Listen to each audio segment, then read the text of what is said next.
E hoje, mais uma vez, a gente vai trabalhar um pouco sobre a vida da igreja. E isso me traz muita alegria, porque é prova de que Deus quer fazer essa igreja forte. Deus tem interesse em fazer essa igreja crescer, em se parecer mais com o seu Filho. E geralmente os sermões que tratam da vida da igreja não são sermões fáceis de serem ouvidos. Mas como eu vi o Thiago Cavaco escrevendo esses dias, nada do que realmente importa é fácil. As coisas realmente relevantes em nossas vidas não são fáceis, não são simples, não são fáceis de serem degustadas. Os metais preciosos você não consegue apenas rastelando algumas pequenas folhas, eles precisam ser cavados e trabalhados para alcançá-los. Mas eu peço que Deus nos ajude a entender a sua palavra. Hoje eu quero falar um pouco sobre o serviço. O título que eu dei foi Servos de Cristo, Servos um dos outros. A gente vai trabalhar dois textos em conjunto, o texto de Mateus 25 e o texto de Romanos 12. Então, os textos vão estar projetados aqui na tela, mas se você quiser acompanhar na sua Bíblia, deixa um marcador ou deixa o dedinho, o dedão, assim, um em cada texto para você ir trabalhando esses dois textos. Mateus 25, nós temos a parábola dos talentos, é possível que muitos de vocês já conheçam. E em Romanos 12, Paulo escrevendo para a igreja de Roma. Eu gosto disso porque a gente, quando vai trabalhar alguma parábola, a gente tem que tomar muito cuidado porque as parábolas só são úteis quando elas mostram e refletem o ensino de todas as Escrituras.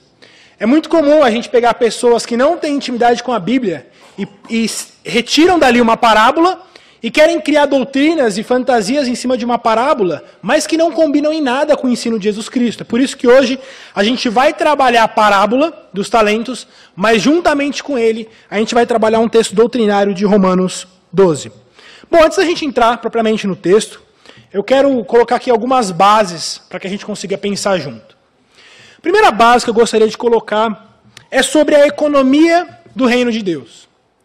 Colocando que, quando a gente vai pensar sobre o reino de Deus, sobre a igreja, a gente precisa tirar toda a nossa carga de informação de como funciona a economia do mundo comum, do mundo terreno.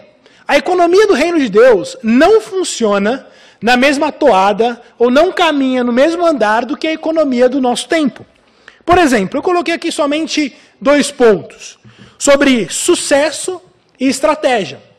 O sucesso do reino de Deus não é o sucesso do reino dos homens, e vice-versa.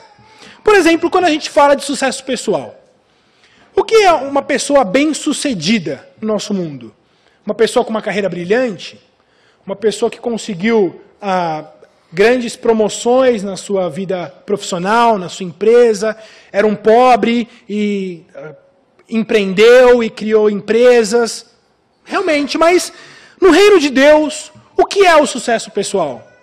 A Bíblia nos dá algumas diretrizes para isso. O sucesso pessoal é o fiel, é o homem que se mantém fiel até a sua morte, que durante toda a sua vida mostrou os princípios de Cristo. Não necessariamente aquela pessoa de ascensão, não necessariamente aquela pessoa que é vista por todas, mas aquela pessoa fiel, que trabalha.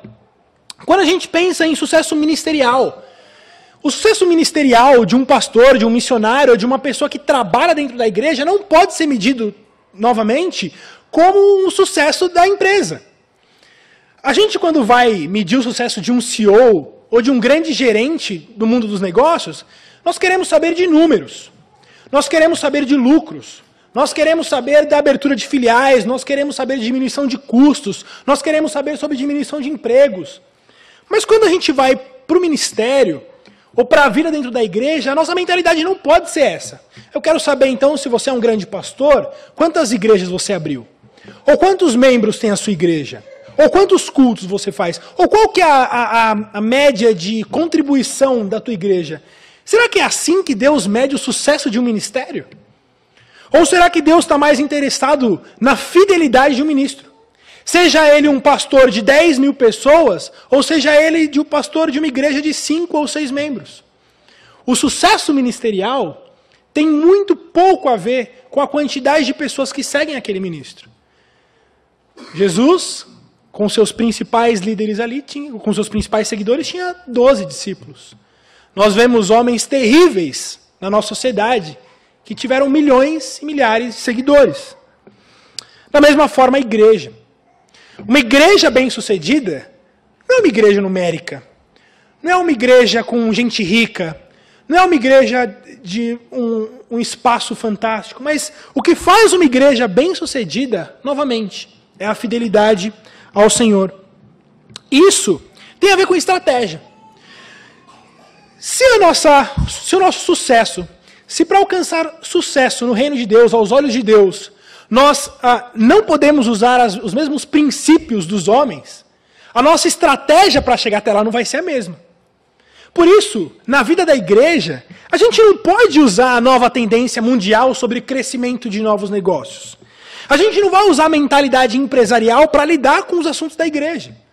Nós não vamos usar a psicologia moderna para tratar problemas que acontecem dentro da igreja. Nós vamos tratar a palavra de Deus. A estratégia que a gente usa para alcançar sucesso, seja na vida pessoal, ministerial da igreja, é pela palavra de Deus. E é por isso que a gente precisa confiar nela.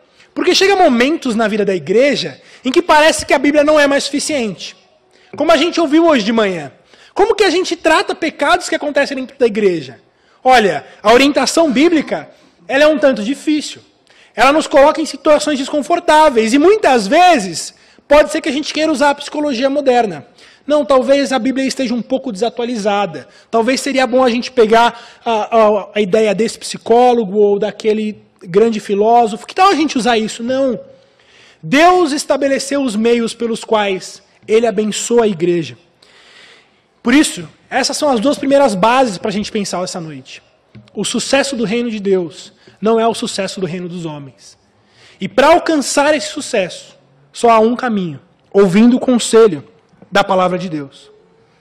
Da mesma forma, quando a gente pensa sobre a lógica do reino de Deus, a lógica do reino de Deus trabalha em outros termos completamente diferentes do nosso mundo. Eu coloquei aqui uma lista deles. No reino de Deus, por exemplo, os primeiros são os últimos, o principal é escravo de todos, os maiores são os que mais servem, os que se humilham são exaltados, os sábios do mundo são loucos para Deus, as coisas inúteis do mundo são valiosas para Deus, os que sofrem pelo evangelho, eles são na verdade privilegiados. A lógica do reino de Deus não é a lógica do nosso mundo. Também a lógica da igreja de Deus não é como a gente pensa. Como que é a lógica do reino de Deus? Aqui algumas bases que a gente precisa afirmar. Primeira, que a igreja, ela é de Deus. A igreja não é nossa, a igreja não é minha, a igreja não é sua, a igreja é de Deus. O culto, isso que estamos fazendo aqui, não é nosso. Não é do meu jeito, não é como eu gosto, não é como você gosta, o culto é de Deus. Terceiro, o culto é para Deus. O culto não pode ser para ninguém além do próprio Deus, não pode ser para nenhum homem, nenhuma instituição, nenhuma ideia. O nosso culto é para Deus. Cristo é o cabeça da igreja. Cristo manda na igreja. Cristo é o Senhor da igreja. E nós somos membros do corpo de Cristo. Vocês creem nisso? Vocês creem nisso, nessas bases? Se vocês creem nisso, então nós chegamos a outros pontos. Talvez seja um pouco pequeno, mas eu vou ler para vocês.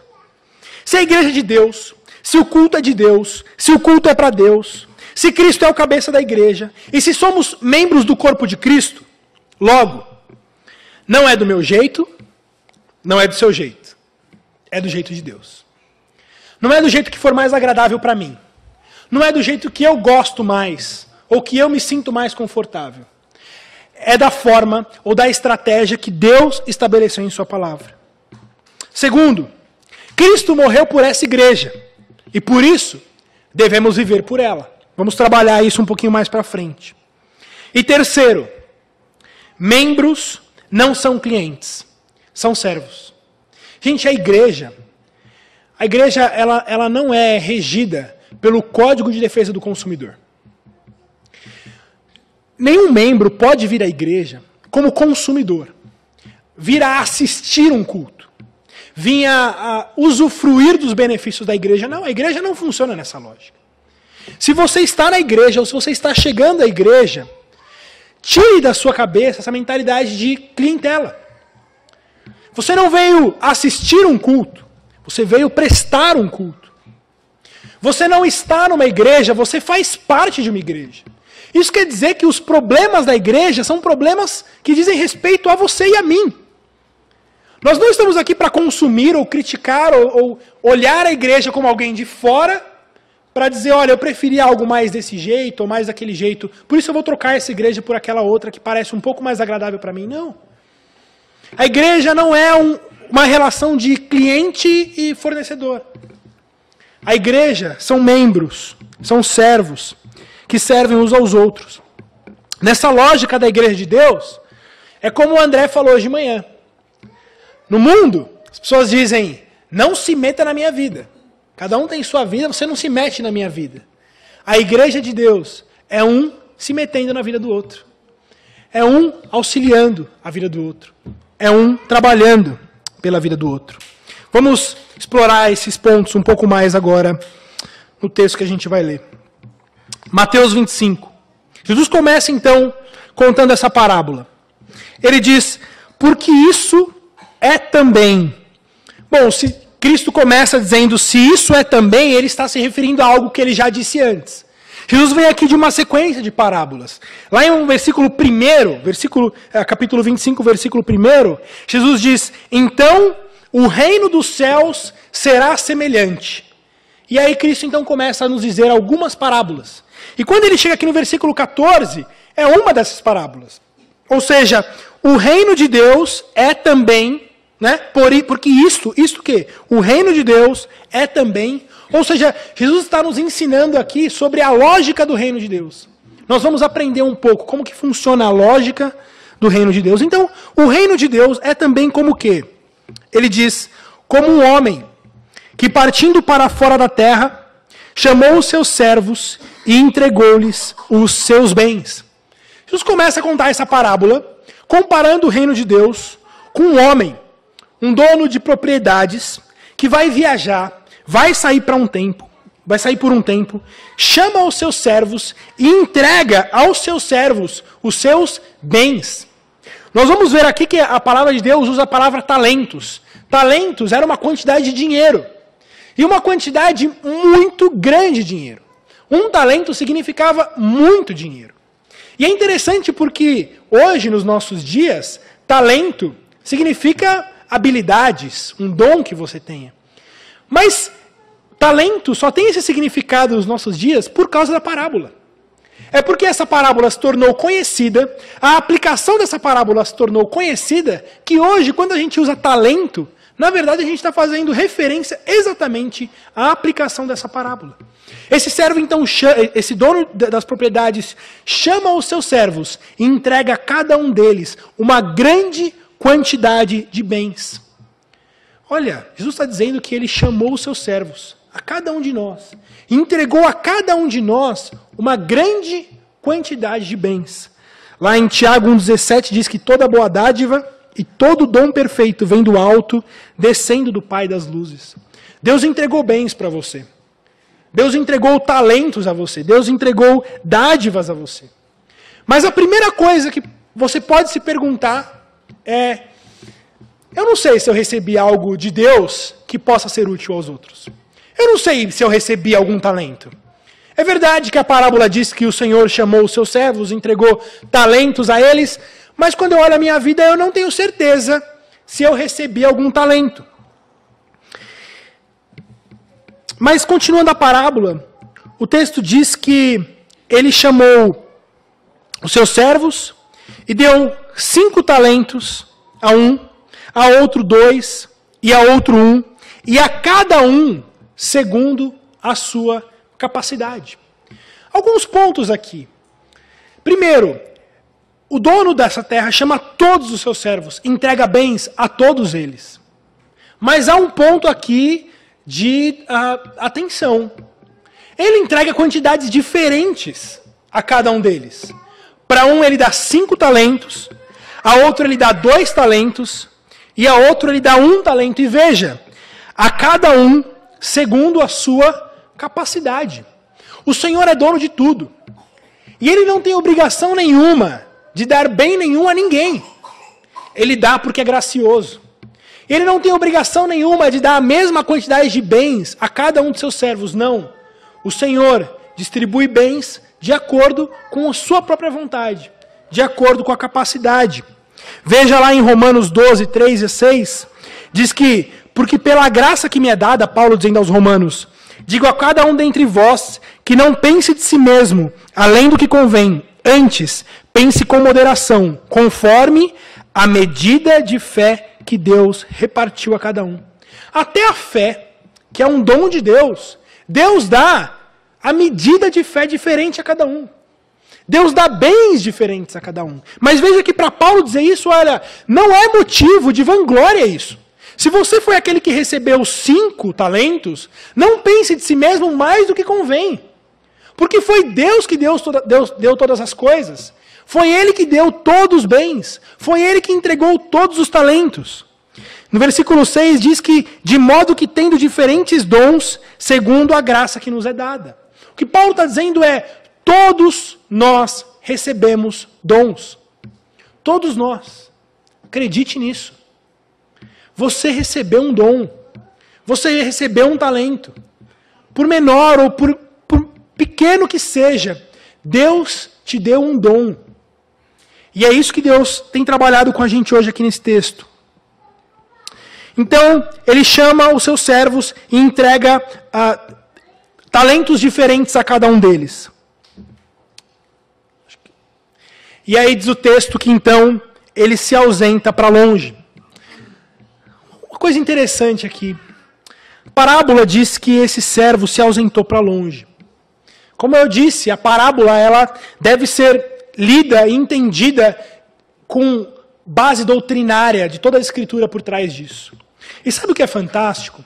Que Jesus, quando entrega os dons à sua igreja, quando Ele comissiona a sua igreja, Ele está dizendo que Ele vai para longe. Ele está dizendo, eu vou ao Pai. Mas sabe o que é fantástico? Depois dele entregar toda a comissão da igreja e dizer, olha, ide e pregai o evangelho, e anunciai as nações, e batize. Veja como ele acaba o evangelho de Mateus. E eis que estou convosco todos os dias até a consumação dos séculos. O Senhor que entrega os bens não é um Senhor que vai para longe de forma a se ausentar dos seus servos. Não. É um Senhor que diz que promete que estará conosco até a consumação dos séculos.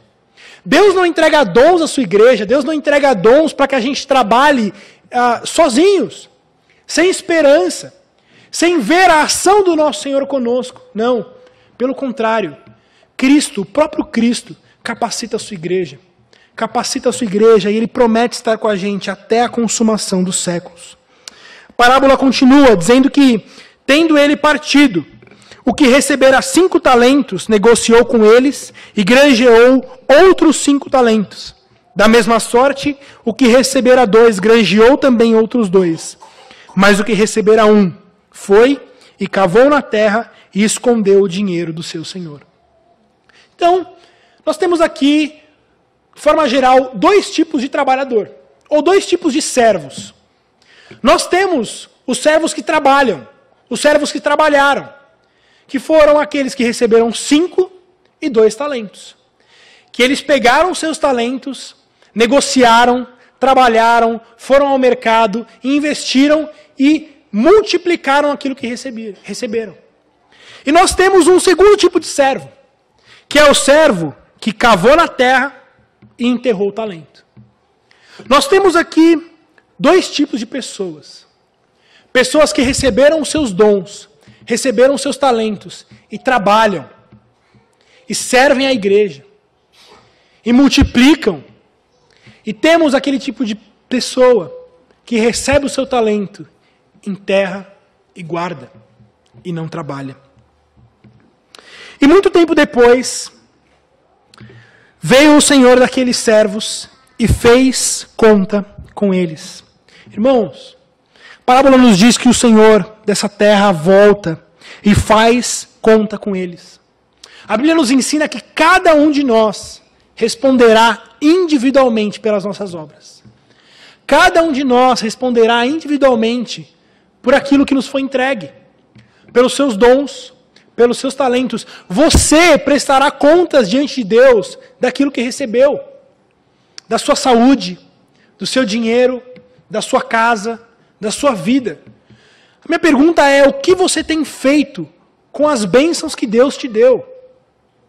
Com a alegria da vida, com as suas possibilidades de trabalho, de emprego, de remuneração, com a sua atuação dentro da igreja, com a sua família, com seus filhos, com seus pais. Cada um responderá individualmente por isso. E aí o Senhor volta e toma conta com cada um deles. Eu tenho certeza que uma das principais causas de uma letargia espiritual, de uma falta de trabalho, é exatamente porque nos falta fé e convicção do juízo vindouro. Se nós confiássemos de fato que cada um de nós prestará contas diante de Deus, eu tenho certeza que trabalharíamos muito mais pelo nosso Senhor. Ontem, no nosso estudo de jovens, foi interessante porque estamos estudando o livro de Atos, e Paulo estava preso para ser julgado, e ele foi chamado diante do governador Félix, e o Renan estava nos contando um pouco ontem sobre a vida do governador Félix, um homem devasso, que não governava bem o seu povo e fez casamentos apenas para alcançar favores políticos. Paulo, quando teve oportunidade de pregar a Félix, diz o texto que Paulo falava com Félix sobre a justiça, sobre o domínio próprio e sobre o juízo vindouro. Paulo deixou claro a Félix sobre o pecado e que ele prestaria contas diante de Deus. E sabe o que acontece com Félix? Diz que Félix teve medo. Quando Félix ouve falar sobre o juízo vindouro, Félix tem medo e disse: basta por enquanto. O juízo vindouro é um alerta. O juízo vindouro deve ser como uma luz amarela piscando diante dos nossos olhos, de que cada um prestará contas diante de Deus daquilo que nos foi entregue. Então, ele vai prestar contas, ele vai tomar contas daqueles servos. E aproximou-se o que recebera 5 talentos, e trouxe-lhe outros 5 talentos, dizendo: Senhor, entregaste-me 5 talentos, e eis aqui outros 5 talentos que granjeei com eles. E o seu senhor lhe disse: bem está, servo bom e fiel, sobre o pouco fosse fiel, sobre o muito te colocarei. Entra no gozo do teu Senhor. Irmãos, já pensaram que maravilhosa frase deve ser ouvir essa? Entra na alegria do teu Senhor. Você já se imaginou perante o tribunal de Deus, prestando contas diante do juiz, do grande juiz dessa terra, depois de prestar contas para o grande juiz, ouvir a sentença de servo bom e fiel, entra na alegria do teu Senhor. Entra no gozo do teu Senhor. Entra na alegria do teu Senhor. Aquele que trabalhou, aquele que granjeou mais 5 talentos, ouviu essa grande notícia do Senhor dessa terra. Entra na alegria do seu Senhor. E chegando-se também o que tinha recebido 2 talentos, disse: Senhor, entregaste-me 2 talentos, e eis que com eles granjeei outros 2 talentos. Agora, imagine se você fosse esse segundo trabalhador. Porque o primeiro foi na sua frente e apresentou 5 talentos novos. E você tinha 2. Como você se sentiria nisso? Sendo o segundo. Pô, ele está levando 5 ao Senhor. Eu estou levando só 2 novos. Eu não tenho muita confiança de que o meu Senhor vai me ser bem-vindo também à alegria dele. Eu não tenho certeza se eu vou ouvir a mesma sentença que o primeiro ouviu, porque o primeiro conseguiu 5. Eu estou levando só 2. Mas não. Veja que esse trabalhador chega da mesma forma, com alegria. Veja, meu Senhor, eu recebi 2 e aqui estão mais 2 talentos. Eu produzi mais 2 talentos com aquilo que eu recebi. E a sentença do Senhor é exatamente a mesma. Bem está, bom e fiel servo. Irmãos, isso volta àquilo que a gente falou no começo, sobre o que é sucesso no reino de Deus. O primeiro trabalhador não foi mais sucedido do que o segundo. O primeiro trabalhador, por ter produzido 5, a pergunta é, se o primeiro que... Paulo recebeu 5 talentos, eu, Mary Spurgeon, recebi apenas 2. É incrível isso, porque como Deus distribui os seus bens, os seus talentos à igreja, e é isso que é maravilhoso. Porque nós podemos não invejar aqueles que receberam mais talentos que nós, mas pelo contrário, ser beneficiados por eles. Glória a Deus porque Deus entregou muitos talentos a Spurgeon. Graças a Deus porque há homens e mulheres entre nós que receberam muitos talentos. Muito mais do que nós. Nós somos abençoados por aqueles que receberam muitos talentos, muitos bens do Senhor. John Piper, falando um pouco de Spurgeon, ele diz que esses homens são montanhas de Deus. E montanhas de Deus não devem ser invejadas. Montanhas de Deus devem ser usufruídas. Quando você sobe no alto de uma montanha, você não deve ficar com inveja daquela montanha. Não. Olha a vista que aquela montanha te proporciona. Sinta o ar, sinta o aroma, sinta o clima do alto daquela montanha. Homens como Spurgeon nos levam ao alto de uma montanha. E nos fazem ver a glória de Deus, nos fazem ver a imagem de Deus, nos fazem ver a beleza de Deus de forma grandiosa. Nós devemos usufruir um dos outros dessa forma. Quando os nossos irmãos recebem mais talentos do que nós, não deve ser motivo de inveja, deve ser motivo de alegria, deve ser motivo de dizer, aqui está uma montanha de Deus. Eu quero usufruir dessa montanha de Deus. Eu quero subir nessa montanha de Deus e ver o que Ele vê. E enxergar pela vida dele a beleza e a glória de Deus. E assim nós vemos que esse segundo trabalhador, com pouco, ele não é uma montanha de Deus. Ele recebeu apenas 2 talentos, mas ele trabalhou. Mas ele também ouve do Senhor, entra na minha alegria. E aí ele ouve, como ouviu o primeiro também, você foi fiel no pouco, sobre o muito te colocarei. Sabe o que quer dizer isso? Olha, eu te dei 2 talentos, mas agora tudo o que eu tenho é seu. Entra na minha casa, entra no gozo do seu Senhor, é isso. Entra na minha casa, a casa é tua. Agora toda a minha propriedade, tudo que eu tenho, todo o meu reino, tudo é teu agora. Sabe por quê? Porque você foi fiel no pouco. Irmãos, essa promessa é para nós. A tua vida, o teu dinheiro, os teus dons, o teu trabalho, eles são pouco. São muito pouco perto de tudo aquilo que teremos com Cristo na glória. Absurdamente pouco. O que Deus está dizendo é, seja fiel no pouco. Seja fiel no pouco. Porque o que nos espera é muito, mas muito superior. Suporte as aflições. Trabalhe.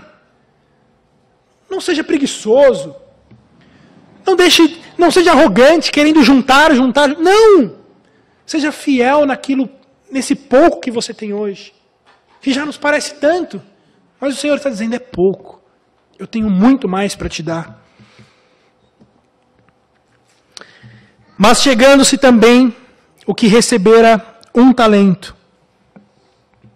E aí nós vamos àquele que é o último dos trabalhadores, dos servos. O que recebeu apenas 1 talento. Ele disse. O que não trabalhou, vejam que os que trabalharam entregam o lucro e dizem, Senhor, olha, o Senhor me deu 5, aqui tem mais 5. O Senhor me deu 2, aqui tem mais 2. Quando chega o terceiro, ele diz, veja bem, aquele que não trabalhou, ele não tem nada a mostrar, mas ele tem algo a dizer. E geralmente é assim. Quem não trabalha, geralmente tem algo a falar. Geralmente o que nos falta nos braços, nos sobra na língua. O tempo que nós deixamos de trabalhar, nós investimos arrumando desculpas para dar quando o Senhor voltasse. Por isso aquele servo, embora não tivesse trabalhado, estudou muito bem cada uma de suas palavras que ele diria quando o Senhor voltasse. Ele não tem nada a apresentar, mas ele tem algo a dizer. Ele diz: Senhor, eu conhecia-te, que és um homem duro, que ceifas onde não semeaste e ajuntaste aonde não espalhaste. Que bela teologia! Fantástica teologia desse servo. Veja, Senhor. Ele começa reconhecendo o senhorio. Senhor. Não trata como qualquer um, mas reconhece: o Senhor é Senhor, dono disso tudo, ó Senhor. Ele diz: eu conhecia-te. Eu sei quem o Senhor é. Eu te conheço. Estudei os seus atributos.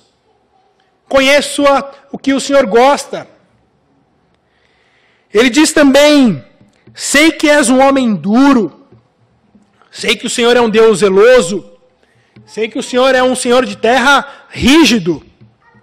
Que ceifas aonde não semeaste e ajuntas aonde não espalhaste. Faz até poema, dizendo: o Senhor é dono de tudo. E até onde o Senhor nem plantou, o Senhor tem frutos ali. Irmãos, ele não trabalhou. Ele não trabalhou. Sabe o que quer dizer isso? A gente não deve se impressionar com as palavras das pessoas. Porque as pessoas que não trabalham geralmente têm muito a dizer. E nem sempre coisas erradas, coisas boas. O que é de errado com o que ele disse aqui? Está tudo certo. Está tudo certo, a teologia é perfeita. A teologia é adequada. Mas sabe qual que é o problema?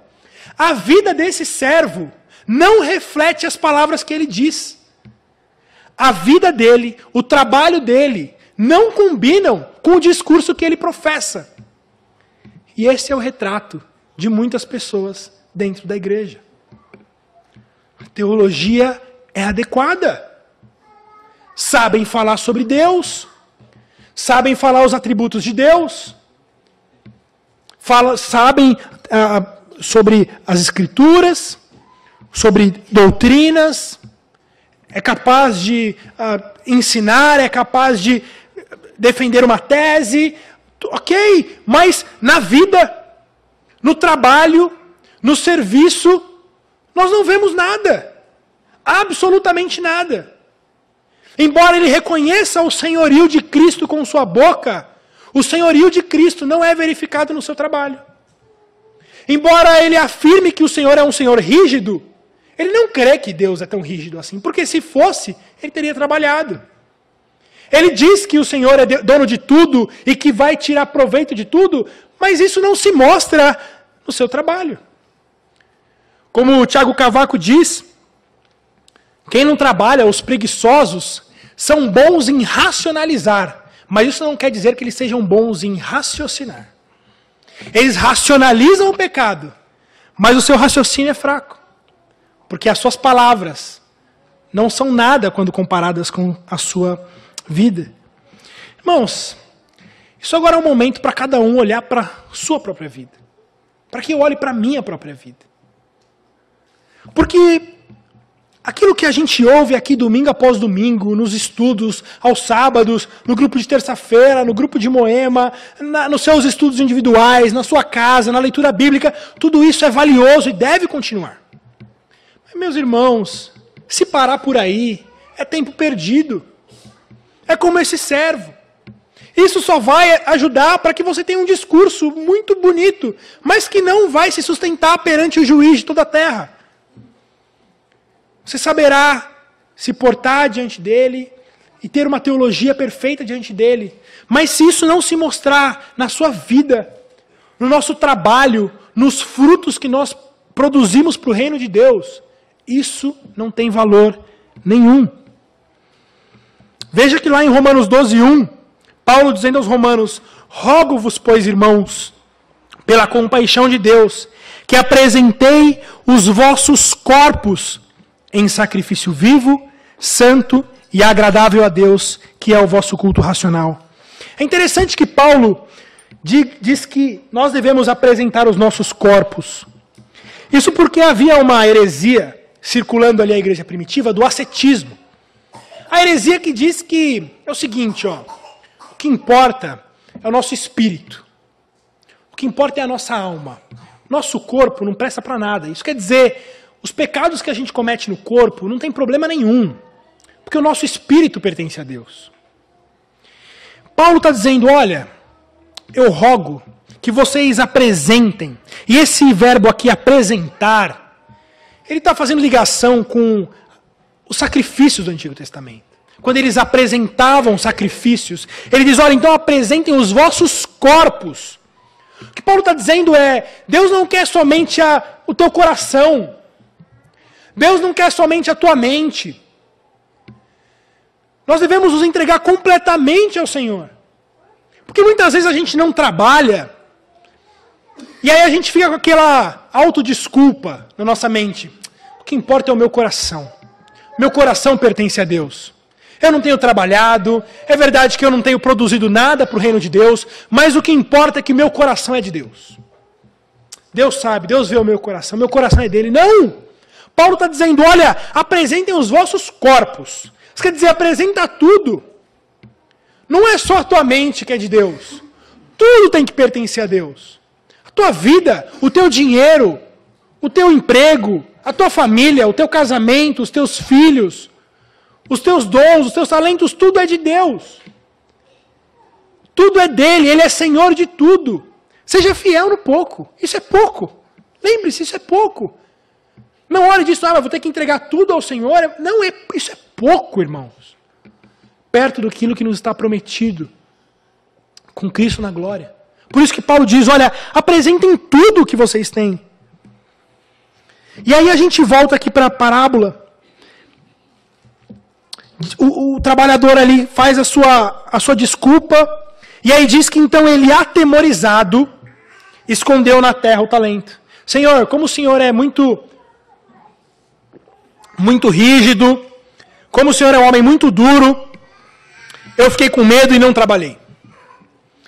Em suma, sabe o que ele está dizendo?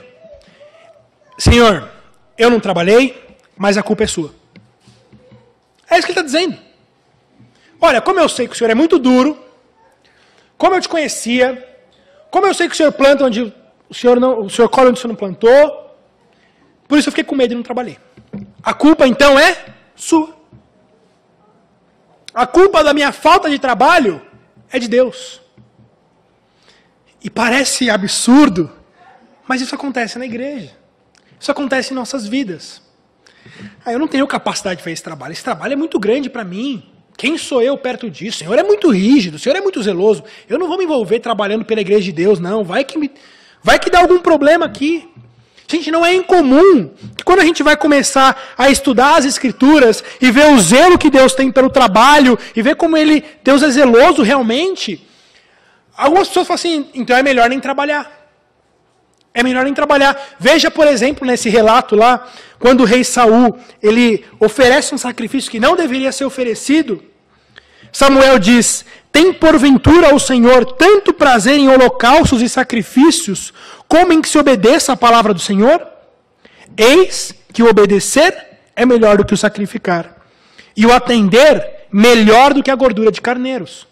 O que Samuel está dizendo é assim, olha, mais do que você fazer alguma coisa, Deus prefere que você obedeça a Ele. Não era para Saul oferecer sacrifício, mas eu ofereci um sacrifício a Deus, Deus está achando ruim? Sim, porque você não obedeceu. Porque Deus disse para você não oferecer esse sacrifício, e você ofereceu. Por isso, Deus prefere que você obedeça a fazer algo que você não deve fazer. E aí a gente lê um texto como esse, e não é difícil a gente pensar, quer saber? Então eu não vou trabalhar. Porque vai que eu faço errado, vai que eu trabalhe errado, vai que eu comece a produzir errado, e o Senhor prefere que eu obedeça do que holocaustos, então eu não vou trabalhar nada. Mas, irmãos, esse texto não deve nos incentivar a não trabalhar. Esse texto deve nos incentivar a trabalhar direito, a trabalhar corretamente. Não fazer as coisas do seu jeito, nem do meu jeito, mas do jeito de Deus. Porque Deus se agrada em obediência. E não trabalhar é desobediência. Ou seja, essa desculpa desse trabalhador, ela não tem fundamento. Não tem fundamento você dizer que não trabalhou porque Deus é um Deus muito rígido. Deus é um Deus muito rígido, então eu prefiro não trabalhar. Esse não é um argumento válido. Porque o que Deus quer de nós é obediência. E aí ele diz, olha, então, aqui tens o que é teu. Eu só devolvo o que o Senhor me deu. Eu enterrei aqueles 2 talentos. E tens aqui o que é teu. Respondendo, porém, o seu senhor disse-lhe, mau e negligente servo. Mau e negligente servo. O Senhor, ele não ficou confuso com aquele discurso bonito. O Senhor não foi enganado por muitas palavras. A sentença é direta. Mau e negligente servo. Eu te dei talentos. Eu te dei bens. E você não trabalhou. E veja que fantástico isso. Sabias que ceifo onde não semeei? E ajunto onde não espalhei? Devias então ter dado meu dinheiro aos banqueiros, e quando eu viesse, receberia o meu com juros. O Senhor usa o próprio discurso do trabalhador negligente para condená-lo. Como eu disse, podem ser bons em racionalizar, mas não são bons em raciocinar. Porque as próprias palavras do falastrão são usadas contra ele.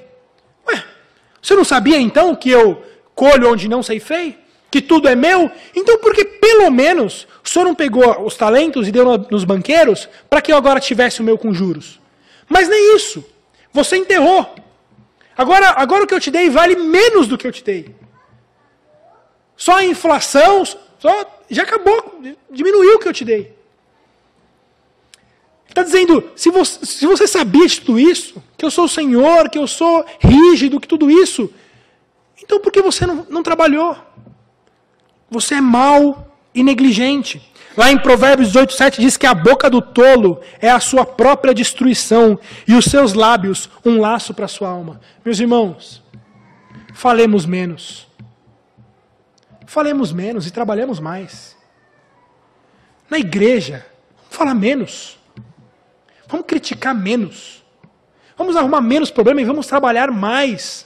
Olha como é comum gente na igreja para levantar problema. E como é difícil arrumar gente para trabalhar. Eu não estou dizendo aqui a nossa igreja, estou dizendo a igreja.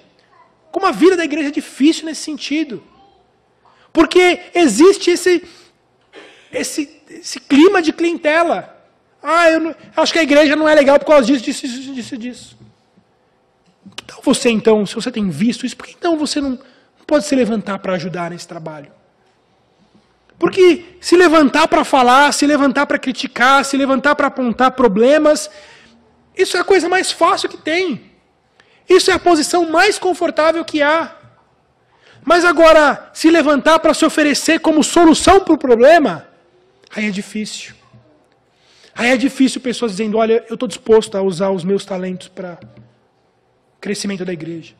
Eu não estou dizendo aqui que os problemas da igreja devem ser abafados e colocados embaixo de tapete. Não, não é isso.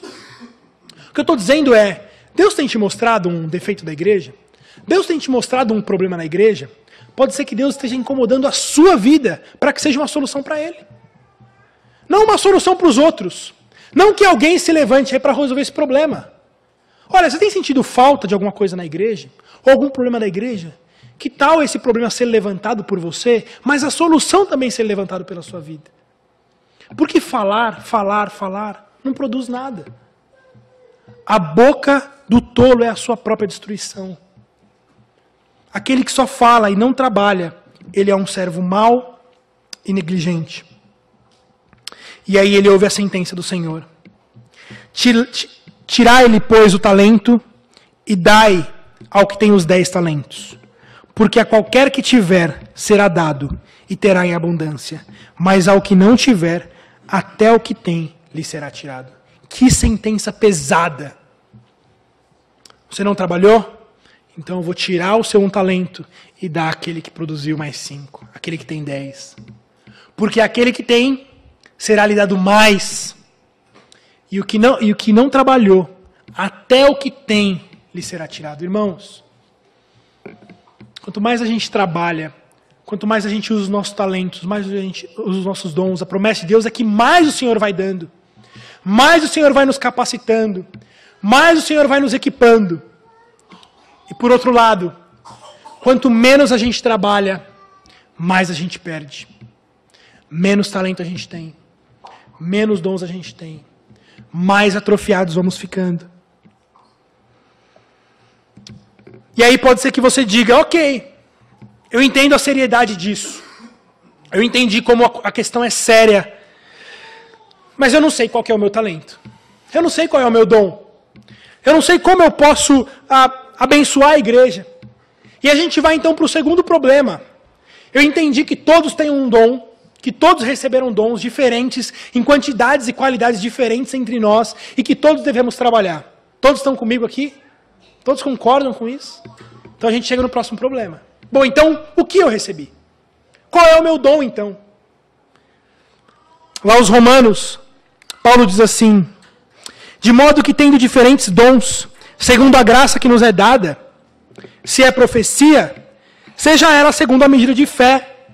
Se é ministério, seja em ministrar. Se é ensinar, haja dedicação ao ensino. Ou o que exorta, use esse dom em exortar.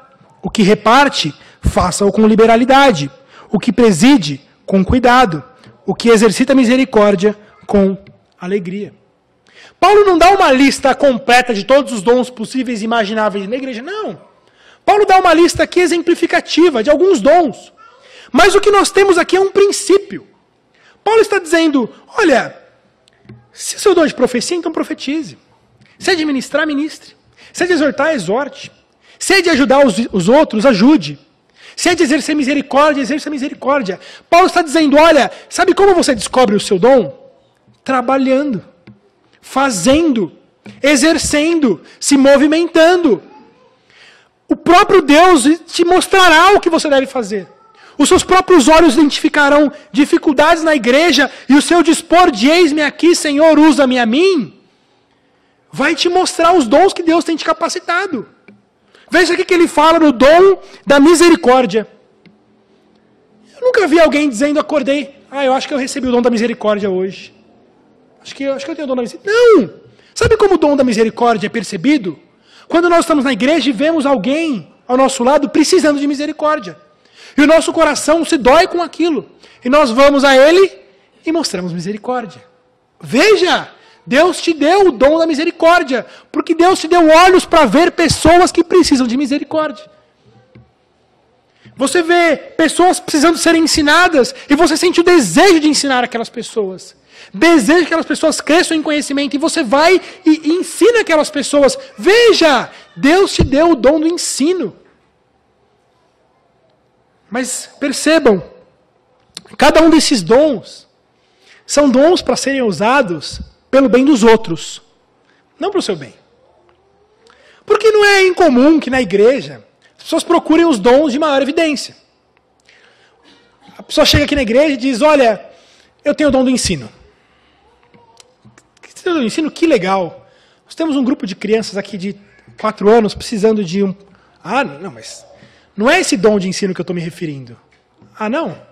Então tem uma classe de 9 anos que também estão precisando de professor. Não, 9 anos? Não. Acho que não é esse tipo de dom de ensino que eu tenho. Não. Tem um casal que está precisando de alguém para caminhar com eles, para ensinar. Um casal? Que dom de ensino é esse? Não, meu dom de ensino é para pregar para um público acima de 200 pessoas. Então Deus te deu um dom específico.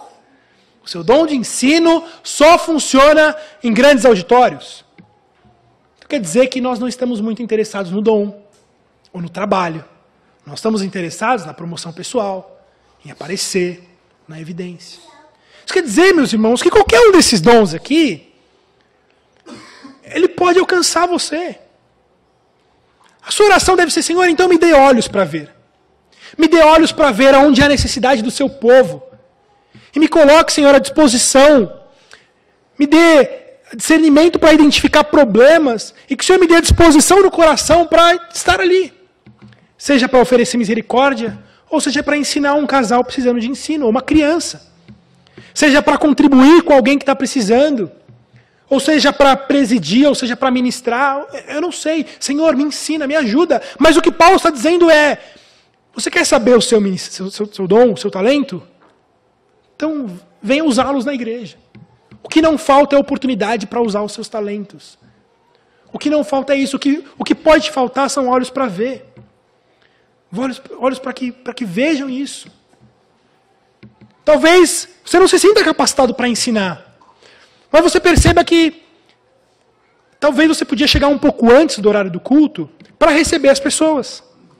Para receber visitantes que estão na igreja. Para conversar um pouco com eles. Ou talvez você seja muito tímido.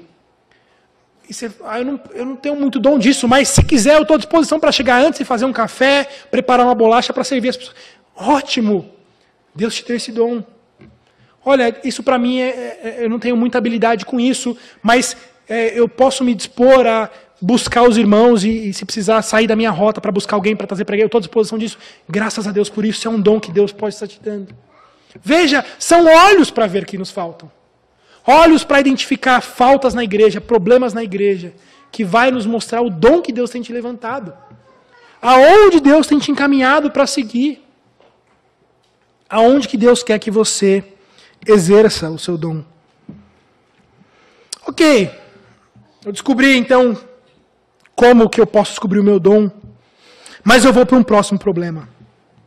Como usar então esse meu talento de forma a glorificar a Deus? Eu até posso ter um talento, mas eu sei que esse meu talento pode ser usado para o mal. Pode ser usado para edificação própria, pode ser usado para tanta coisa. Como eu posso usar o meu talento de forma a agradar a Deus? Esse texto de Romanos, ele nos dá pelo menos 3 princípios. O primeiro princípio, os 3 princípios são consagrando-se a Deus, entendendo quem você é em Cristo e servindo aos outros. Primeiro princípio, consagrando-se a Deus. Veja lá no versículo 1. Rogo-vos, pois, irmãos, pela compaixão de Deus, que apresentei os vossos corpos em sacrifício vivo, santo e agradável a Deus. Meu irmão, você quer usar o seu talento para a glória de Deus? Você realmente quer viver isso? Você quer ser como esse trabalhador dos 5 talentos ou dos 2 talentos e trabalhar de forma a glorificar a Deus? Então eu rogo-vos, pela compaixão de Deus, que apresentei os vossos corpos em sacrifício vivo. A gente não tem ideia do peso dessas palavras para os primeiros leitores dessa carta. Imagine que Paulo está escrevendo essa carta lá para a igreja de Roma, com alguns gentios ali no meio, com alguns judeus ali no meio, e fazendo diversas referências ali à antiga dispensação, à forma como os sacrifícios eram oferecidos. Paulo dizendo, olha, nada disso serve porque Cristo precisou morrer em nosso lugar. E Paulo vai trabalhando isso nos 11 capítulos iniciais da carta de Romanos, até chegar no capítulo 12 e dizer, então, depois de tendo explicado tudo para vocês, sobre o pecado, sobre a morte, sobre Cristo, sobre a salvação, eu rogo-vos que apresentei os vossos corpos. Quer dizer, os sacrifícios que eram apresentados, os corpos dos animais, agora Paulo está dizendo que a gente deve apresentar o nosso corpo em sacrifício. A gente deve morrer então, a gente deve ser apresentado como sacrifício, mas Paulo diz, apresentei os vossos corpos em sacrifício vivo. Veja que Paulo está fazendo aqui um jogo de palavras, sacrifício vivo. Aquilo soa estranho para os romanos, vocês podem ter certeza disso. Como assim eu vou oferecer a Deus um sacrifício vivo? É isso que Deus quer de você. Deus não quer que simplesmente você morra por Ele. Deus quer que você viva por Ele. Josemar Bessa postou, Josemar Bessa é uma máquina de fazer frases, né? Ele postou ontem assim que nem todos foram chamados a morrer por Cristo, mas certamente todos foram chamados a viver por Ele. A gente acha lindo, morrer, que belos mártires que morrem por Cristo e estão lá e estão a ponto de serem decapitados para morrer. É verdade, algumas pessoas foram chamadas para isso, mas vocês, nós, de forma geral, não fomos chamados a morrer por Cristo. Mas nós fomos chamados a viver por Ele. A oferecer a Ele um sacrifício vivo. Porque às vezes, morrer por Cristo pode ser muito mais fácil do que viver por Ele. Porque morrer por Cristo, por mais trágico que seja, pode durar um pouco período de tempo. Mas viver por Cristo é uma luta diária. É uma entrega diária. É uma morte diária. Por isso Paulo está dizendo, eu rogo-vos. Quer entrar na igreja? Você quer fazer parte desse povo de Deus? Você quer usufruir dessa alegria de Deus? Então eu rogo-vos. apresentei os vossos corpos como sacrifício vivo. Apresenteis tudo o que você tem, tudo o que você é, toda a sua alma, sua mente, seu coração, o seu corpo, tudo. Apresenteis como sacrifício vivo diante de Deus. Segundo ponto, entendendo quem você é em Cristo. Lá nos versículos 3 e 5, Paulo diz: assim nós, que somos muitos, somos um só corpo em Cristo. Digo a cada um dentre vós que não pense de si mesmo além do que convém. Quer usar seu talento para a glória de Deus? Primeiro entenda que você é parte do corpo de Cristo. Sendo parte do corpo de Cristo, você é membro de Cristo e membro um dos outros. Ninguém é superior a ninguém aqui dentro. Ninguém pode usar os seus talentos para promoção própria, para engrandecimento próprio. Paulo diz, olha, não pense de si mesmo mais do que convém. Você é parte de Cristo, você é servo de Cristo, entenda quem você é em Cristo. Senão os seus dons, o seu trabalho, não vale nada. Lembra dos fariseus, o que Jesus diz para eles? Eles que gostavam de orar em público, de ficar ali mostrando para todo mundo que tinham feito jejum. E aí você lembra o que Jesus diz? Olha, o galardão deles, a recompensa deles, eles já receberam. E sabe qual que é a recompensa deles? Essa adoração humana. Aquele que trabalha para reconhecimento humano, já recebeu tudo que tinha para receber de recompensa. Não era a adoração humana que você queria? Não era a promoção humana que você queria? Você já teve. O que a Bíblia nos ensina é, quando nós trabalhamos para favorecimento próprio e não de Cristo, isso não tem valor nenhum. Absolutamente nenhum. Mas quando nós entendemos que somos um só membro em Cristo, e que aí somos membros um dos outros, nós não pensamos de nós mesmos mais do que convém. Porque todos nós somos úteis. Todos nós somos partes de um só corpo. A maior prova de que você tem a visão correta de quem você é em Cristo é porque você é capaz agora de esquecer completamente de si mesmo. Você não trabalha para si mesmo. Você trabalha para os outros. E por fim, servindo aos outros. Veja que todos os dons que Paulo coloca, por mais diferentes que sejam, eles têm algo em comum. É sempre para os outros. A profecia é para o outro. O ministrar é para o outro. O ensinar é para o outro. O exortar é para o outro. O repartir é para o outro. O presidir é para o outro. Exercer misericórdia é para o outro. Depois ele vai dizer, amai-vos cordialmente, preferir o outro em honra, comunicar aos santos a hospitalidade, abençoar, não amaldiçoar, alegrai-vos quando se alegre. Ou seja, todo o serviço a Deus, ele é para os outros. O que Deus está dizendo é, você quer servir a mim? Serve teu irmão do seu lado. Você quer fazer algo de bom para mim? Faz algo de bom para o teu irmão que está precisando. Serve o teu irmão. Serve a ele. Não você mesmo. Sirva ao teu irmão. Seguindo isso, irmãos, os nossos talentos serão usados para a glória de Deus. E o que isso muda em minha vida? Muda tudo.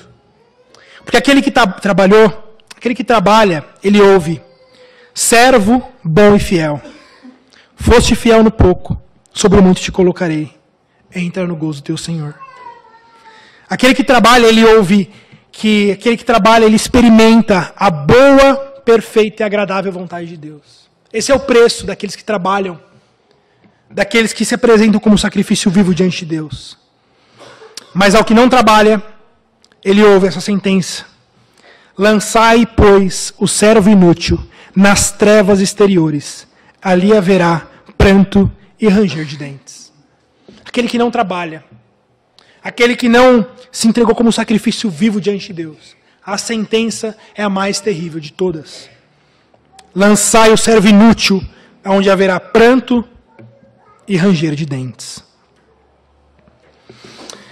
Então, quer dizer que, olha, se eu encerrasse esse sermão aqui, talvez eu não tenha dito nada de errado, mas pode ser que você saia daqui com uma ideia muito perigosa.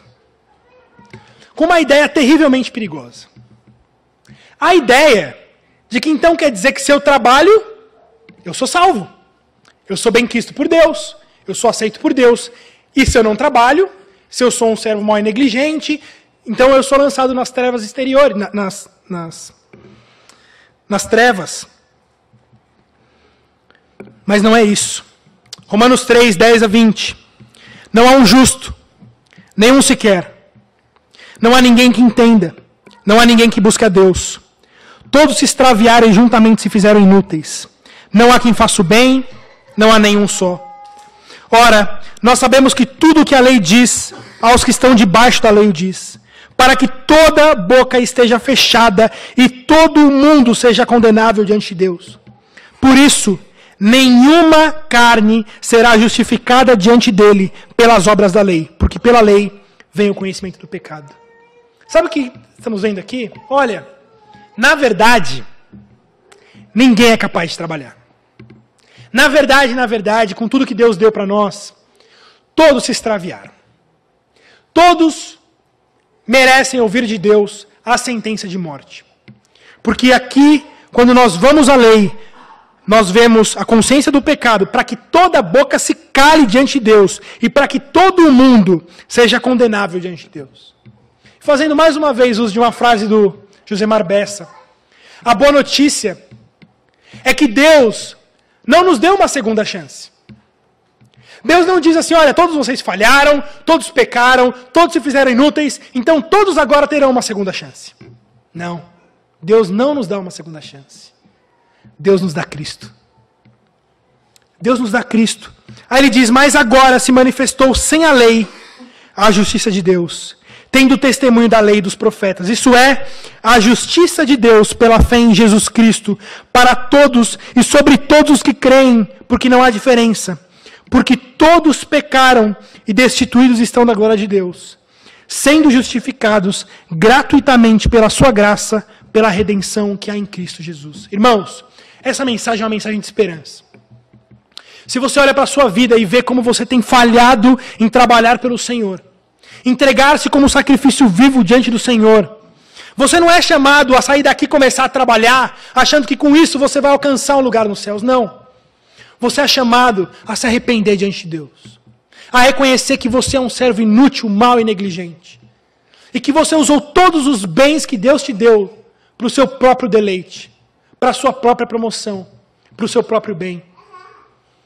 E aí o que Deus diz é que aí você será justificado gratuitamente, sem ter trabalhado, sem ter produzido fruto. Você já será justificado, você já ouvirá do Senhor, seja bem-vindo, provai da minha alegria.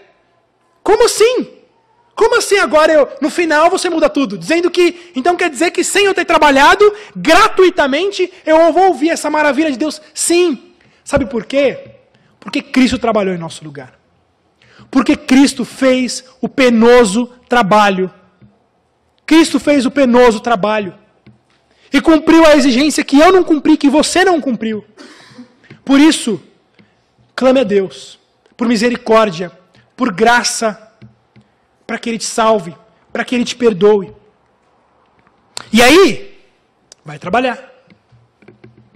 E aí, salvo, perdoado, gratuitamente, não pelos seus méritos, mas pelos méritos de Cristo, vai trabalhar. Vai produzir frutos com seus talentos. Vai produzir bem para a igreja com seus dons. Porque nós não somos salvos pelas obras, mas nós sim somos salvos para as obras. A falta de trabalho é um reflexo que estamos longe de Deus. E o trabalho é um reflexo que fomos salvos por Ele. Por isso, embora não somos salvos porque trabalhamos, o trabalho mostra que fomos salvos. O trabalho mostra que uma vez fomos comprados por Cristo. E agora nós trabalhamos por Ele. Porque Cristo morreu pela igreja. E agora nós viveremos por ela. Por isso eu encerro esse sermão dizendo: rogo-vos, pois, irmãos, pela compaixão de Deus, que apresentei os vossos corpos em sacrifício vivo, santo e agradável a Deus, que é o vosso culto racional. E não sedes conformados com esse mundo, mas sede transformados pela renovação do vosso entendimento, para que experimenteis qual seja a boa, agradável e perfeita vontade de Deus. Para ouvirmos um dia: bem está, servo bom e fiel, sobre o pouco foste fiel, sobre o muito te colocarei. Entra no gozo do teu Senhor.